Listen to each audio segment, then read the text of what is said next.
Daman coast guard દ્વારા દરિયામાં શંકાસ્પદ બોટને લોકેટ કરાઈ હોવાની માહિતી મળતા વલસાડ પોલીસ સતર્ક. દમણ કોસ્ટગાર્ડ દ્વારા દરિયામાં એક શંકાસ્પદ બોટને લોકેટ કરાઈ હોવાની માહિતી મળતા જ અન્ય સુરક્ષા એજન્સીઓ એલર્ટ થઈ હતી અને આ બોટ અંગે તપાસ હાથ ધરી. ત્યારે દમણ નજીક વલસાડના દરિયા કિનારે પણ સ્થાનિક પોલીસની ટીમો એલર્ટ થઈ હતી. પહેલગામ આતંકી હુમલા બાદ ભારત અને પાકિસ્તાન વચ્ચે થયેલા યુદ્ધ જેવા માહોલને કારણે દેશભરની તમામ સુરક્ષા એજન્સીઓ એલર્ટ પર છે અને દેશની તમામ આંતરરાષ્ટ્રીય સરહદો પર પોલીસ અને કોસ્ટગાર્ડ સહિત નેવીની પણ ટીમો સઘન પેટ્રોલિંગમાં હતી. આ સાથે જ દરિયામાં થતી શંકાસ્પદ ગતિવિધિઓની જાણ છે તે પોલીસ સ્ટેશન સહિત તંત્રને આપવા માટે સૂચન કરવામાં આવ્યું. આ દરમિયાન દરિયામાં કોઈ શંકાસ્પદ બોટ હોવાની વાતો વહેતી થતાં જ દમણ કોસ્ટગાર્ડ દ્વારા બોટને લોકેટ કરવામાં આવી અને ત્યારબાદ વલસાડ એસઓજી અને એલસીબીની ટીમે આ રવિ નામની બોટને શોધી અને તેમાં સવાર બંનેને અટકાયત વાપી એસઓજી ઓફિસ પર તેમની સઘન પૂછપરછ કરી. પ્રાથમિક પૂછપરછમાં બોટમાં સવાર રોનક ટંડેલ અને અંકુશ ટંડેલ નામના બંને સ્થાનિક માછીમારો હોવાનું બહાર આવ્યું.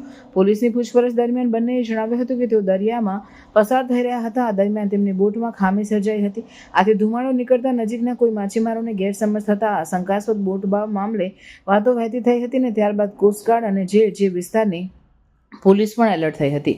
જોકે અત્યારે બંનેની સઘન પૂછપરછ દરમિયાન હજુ સુધી કોઈ શંકાસ્પદ વસ્તુ કે ગતિવિધિ ધ્યાને આવી નથી ને સ્થાનિક માછીમારો હોવાનું બહાર આવ્યું છે. તેમ છતાં પોલીસે બંનેની આગવી ઢબે પૂછપરછ કરી અને આ મામલે જરૂરી તપાસ હાથ ધરી છે. ગઈકાલે આફ્ટરનૂનમાં એક ઇનપુટ મળ્યા હતા કે કોઈ એક શંકાસ્પદ બોટ છે દરિયામાં દેખાય છે, જે વલસાડ જિલ્લાથી 40 નોટિકલ માઇલ અને જાફરાબાદથી 25 નોટિકલ માઇલ દેખાય છે.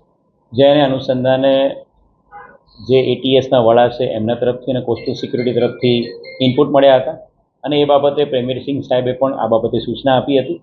જેને અનુસંધાને આપણા તમામ લેન્ડિંગ પોઈન્ટ અને સાથે સાથે આપણા જે પણ ક્રોસ રોડ છે લેન્ડિંગ પોઈન્ટ તરફથી શહેર તરફ આપતા તમામ પર એલર્ટ કરવામાં આવ્યું હતું અને જે વર્ણન બોટનું મળ્યું હતું એ વર્ણનવાળી બોટ ગઈકાલે સાંજે દાંતી કકવાડી લેન્ડિંગ પોઈન્ટ તરફ આવતા તાત્કાલિક એને રોકી લેવામાં આવી હતી.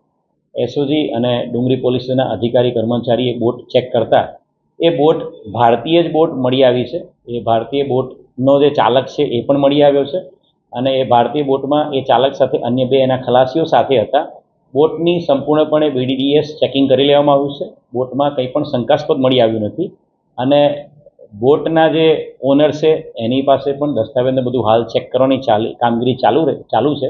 પણ જે ઇનપુટ મળ્યા હતા એ પ્રમાણે આ બોટ શંકાસ્પદ નથી. આ બોટ ભારતીય બોટ જ છે અને આગળની કાર્યવાહી છે એસઓજી દ્વારા હાલ કરવામાં આવી રહી છે.